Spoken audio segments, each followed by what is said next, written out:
Hi ನಮಸ್ಕಾರ ಎಲ್ಲರಿಗೂ. ಹೇಗಿದ್ದೀರಾ ಎಲ್ಲರೂ? ಐ ಹೋಪ್ ನೀವೆಲ್ಲ ಚೆನ್ನಾಗಿದ್ದೀರಾ ಅಂತ ಅಂದ್ಕೊಂಡಿದ್ದೀನಿ. ಇವತ್ತು ತುಂಬ ಸಿಂಪಲ್ಲಾಗಿ ಹೇಳಬೇಕು ಅಂತಂದರೆ, ಪ್ರೆಗ್ನೆಂಟ್ ಹೆಣ್ಮಕ್ಳು ಸ್ಕ್ಯಾನಿಂಗ್ ಯಾವ ರೀತಿ ಮಾಡಿದ್ರೆ ಒಳ್ಳೆಯದಾಗತ್ತೆ ಅಂತ ಇವತ್ತಿನ ವಿಡಿಯೋದಲ್ಲಿ ಹೇಳ್ತೀನಿ. ತುಂಬ ಜಾಸ್ತಿ ವಿಡಿಯೋನ ಎಳೆಯೋಷ್ಟು ಅವಶ್ಯಕತೆಯೇ ಇಲ್ಲ, ಯಾಕಂದರೆ ನಿಮಗೆ ಆಲ್ರೆಡಿ ತಮ್ನೇಲ್ ನೋಡೇ ಗೊತ್ತಾಗಿರಬೇಕು.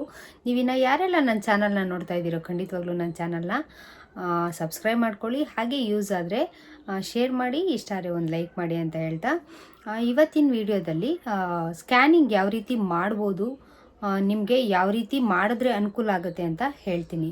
ನೀವು ಸ್ಕ್ಯಾನಿಂಗ್ ಹೋಗೋಕ್ಕೂ ಮುಂಚೆ ನಾನು ಹೇಳೋದು, ಆದಷ್ಟು ಸ್ವೀಟ್ ಐಟಮ್ಸು, ಆಯಿಲ್ ಐಟಮ್ಸ್ನ ತುಂಬಾ ಅವಾಯ್ಡ್ ಮಾಡಿ. ಯಾಕಂದರೆ ಸ್ಕ್ಯಾನಿಂಗ್ ರಿಪೋರ್ಟಲ್ಲಿ ನಿಮ್ಮ ಮಗು ಬೆಳವಣಿಗೆ ಗೊತ್ತಾಗುತ್ತೆ, ಬಟ್ ಆ್ಯಕ್ಟಿವಿಟೀಸ್ ಎಲ್ಲ ನೀವು ಸ್ವೀಟ್ ತಿಂದಾಗ ಮಕ್ಕಳು ಒಳಗಡೆ ನಿದ್ದೆ ಹೋಗಿರ್ತಾರಂತೆ. ತುಂಬ ಅವ್ರಿಗೆ ಎಚ್ಚರನೇ ಇರಲ್ಲ, ಆ ರೀತಿ ನಿದ್ದೆ ಹೋಗಿರ್ತಾರೆ. ಉದಾಹರಣೆ ಹೇಳಬೇಕು ಅಂತ ಅಂದರೆ, ನನಗೆ ಲಾಸ್ಟ್ನೇ ಮಗುನೂ ಹಾಗೆ ಆಗಿತ್ತು. ಸ್ಕ್ಯಾನಿಂಗ್ ಹೋದಾಗ ಸ್ವೀಟ್ನ ತಿಂದ್ಬಿಟ್ಟಿದ್ದೆ. ಅವತ್ತು ಹೇಳಬೇಕು ಅಂದರೆ ಒಬ್ಬಟ್ಟನ್ನ ತಿಂದ್ಕೊಂಡು ಹೋಗಿದ್ದೆ. ನನ್ನ ಮೊದಲನೇ ಮಗಳು ಕೂಡ ಸ್ವೀಟು ತಿಂದಿದ್ದರಿಂದ ಅವಳು ಕೂಡ ಸ್ಕ್ಯಾನಿಂಗ್ ಟೈಮಲ್ಲಿ ತುಂಬಾ ಹಿಂಸೆ ಆಯಿತು. ಮಗು ಆ್ಯಕ್ಟಿವಿಟಿ ಒಳಗಡೆ ಏನೂ ಗೊತ್ತಾಗ್ತಾ ಇರಲಿಲ್ಲ.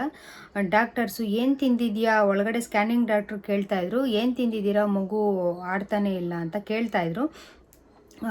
ಅದಕ್ಕೆ ನಾನು ಸ್ವೀಟ್ ತಿಂದಿದ್ದೆ ಅಂತ ಹೇಳಿದ್ದೆ.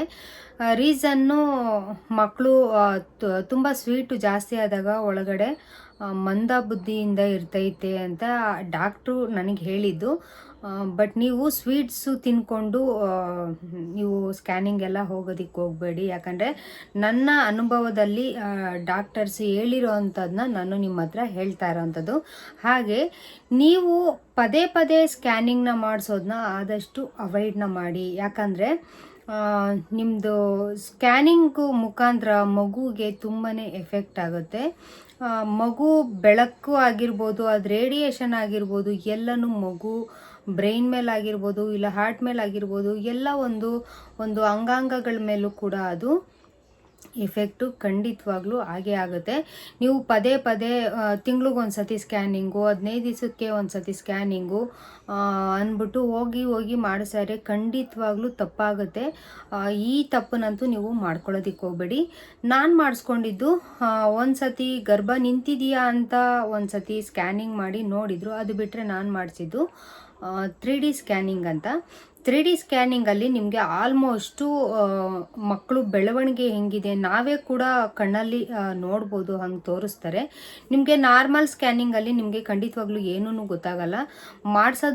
ಮಾಡಿಸ್ಕೊತೀರಾ. ಈಗಿಂದು ನಿಮಗೆ ಮಗು ಬೆಳವಣಿಗೆ ಹೇಗಿದೆ, ಹಾರ್ಟ್ ಬೀಟ್ ಹೇಗಿದೆ, ಇನ್ನೊಬ್ರ ಹತ್ರ ನಾವು ತೋರಿಸಿದ್ರೂ ಕೂಡ ಅದು ನೀಟಾಗಿರಬೇಕು, ಅದು ಚೆನ್ನಾಗಿರಬೇಕು. ಮಕ್ಕಳು ಬೆಳವಣಿಗೆ ಹೇಗಿದೆ ಅಂತ ನಮಗೂ ಕೂಡ ತೋರಿಸ್ತಾರೆ, ಅಲ್ಲೇ ಕೂಡ ತೋರಿಸ್ತಾರೆ. ಹಾಗೆ ಇದರಲ್ಲಿ ನಮಗೆ ನಾರ್ಮಲ್ ಸ್ಕ್ಯಾನಿಂಗು ಅಂತ ಏನಿದೆಯೋ ಅದರಲ್ಲಿ ನಮಗೆ ಏನೂ ಕೂಡ ನಮಗೆ ಅರ್ಥ ಆಗಲ್ಲ. ಆ ರೀತಿಯಾಗಿ ಇದು ನೋಡಿ, ಇದು ನಿಮಗೆ ಮಗು ಹಾರ್ಟ್ ಬೀಟು, ಆಮೇಲೆ ಇದು ಅಂತ ಎಲ್ಲ ಹೇಳ್ತಾ ಇರ್ತಾರೆ, ಮಗು ಕೈ ಕಾಲೆಲ್ಲ ಅಂತ ಹೇಳ್ತಾ ಇರ್ತಾರೆ. ಅದರಲ್ಲಿ ನಮಗೆ ನಾರ್ಮಲಾಗಿ ನಮಗೆ ಏನೂ ಗೊತ್ತಾಗಲ್ಲ. 3D ಸ್ಕ್ಯಾನಿಂಗು ಇವಾಗೆಲ್ಲ ಸೈನ್ಸು ತುಂಬ ಫಾಸ್ಟಾಗಿ ಎಲ್ಲನೂ ಒಂಥರ ನಮಗೆ ಎಲ್ಲನೂ ಗೊತ್ತಾಗುತ್ತೆ. ಇವಾಗ ಸೈನ್ಸ್ ತುಂಬ ಮುಂದುವರ್ತಿರೋ ಕಾರಣ ಇವಾಗ ನಾವು ಸ್ಕ್ಯಾನಿಂಗ್ಗಳು ಅಷ್ಟೇ ಒಳ್ಳೊಳ್ಳೆ ಸ್ಕ್ಯಾನಿಂಗ್ಗಳು ಬಂದಿದ್ದಾವೆ. ನೀವು ಲೋಕಲಲ್ಲಿ ಅಲ್ಲಿ ಇಲ್ಲಿ ಮಾಡಿಸೋದಕ್ಕಿಂತ ಒಂದೇ ಸತಿ ಮಾಡಿಸ್ಕೊಳ್ಳಿ, ತುಂಬ ಚೆನ್ನಾಗಿರೋ ಕಡೆ ನೋಡಿಕೊಂಡು ಮಾಡಿಸ್ಕೊಳ್ಳಿ. ನಾನು ಮಾಡಿಸಿದಾಗ 5,000ನೋ ಏನೋ ಆಗಿತ್ತು ಸ್ಕ್ಯಾನಿಂಗ್ಗೆ. ಇದು ನಾರ್ಮಲ್ಲಾಗಿ ನನಗೆ 5ನೇ ತಿಂಗಳು.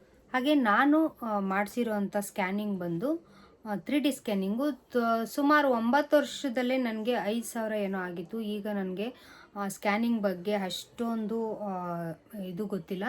ಯಾಕೆ ಅಂತ ಅಂದರೆ ಆವಾಗ ಮಾಡಿಸ್ದಾಗೇ ಅಷ್ಟಾಗಿತ್ತು, ಇವಾಗ ಎಷ್ಟಿರುತ್ತೋ. ಆಮೇಲೆ ಈಗಿಂದು ಏನಿದೆಯೋ ಅದು ನನಗೆ ಅಷ್ಟು ಐಡಿಯಾ ಇಲ್ಲ.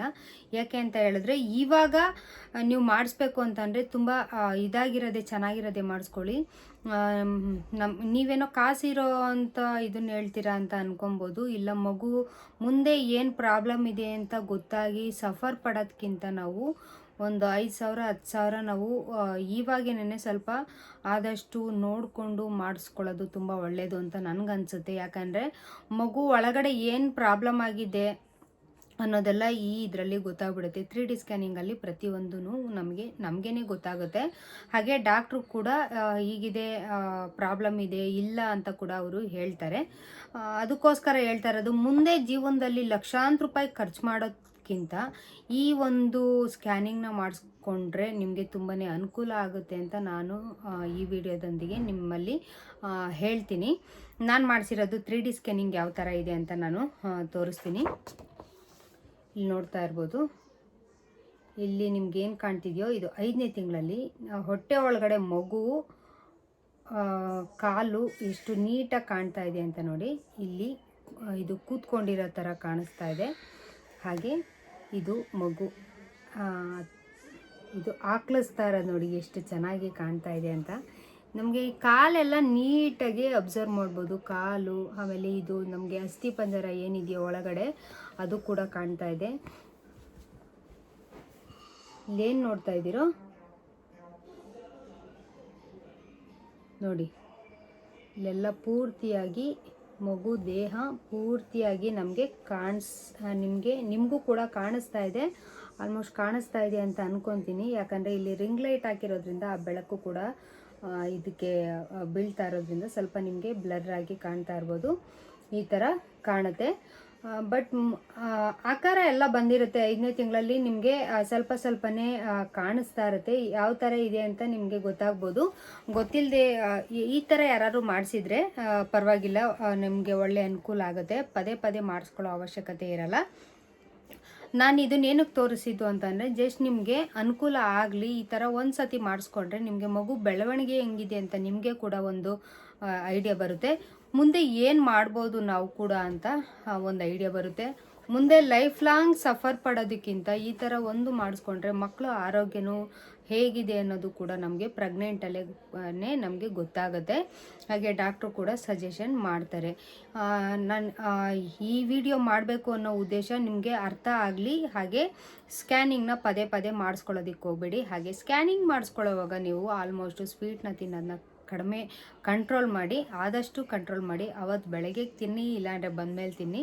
ಆದಷ್ಟು ಅವತ್ತಿನ ದಿವಸ ತಿನ್ನೋದಕ್ಕೆ ಹೋಗಬೇಡಿ. ಇಷ್ಟು ವಿಚಾರನ ಹೇಳ್ತಾ ನಿಮಗೆ ಈ ವಿಡಿಯೋ ಇಷ್ಟ ಆಗುತ್ತೆ ಅಂತ ಅಂದ್ಕೊಂಡಿದ್ದೀನಿ. ಮುಂದೆ ಯಾವುದಾದ್ರು ಯೂಸ್ಫುಲ್ ವಿಡಿಯೋದೊಂದಿಗೆ ಸಿಗ್ತೀನಿ. ಅಲ್ಲಿವರೆಗೂ ನಿಮಗೆಲ್ಲ ಟೇಕ್ ಕೇರ್. ಬಾಯ್.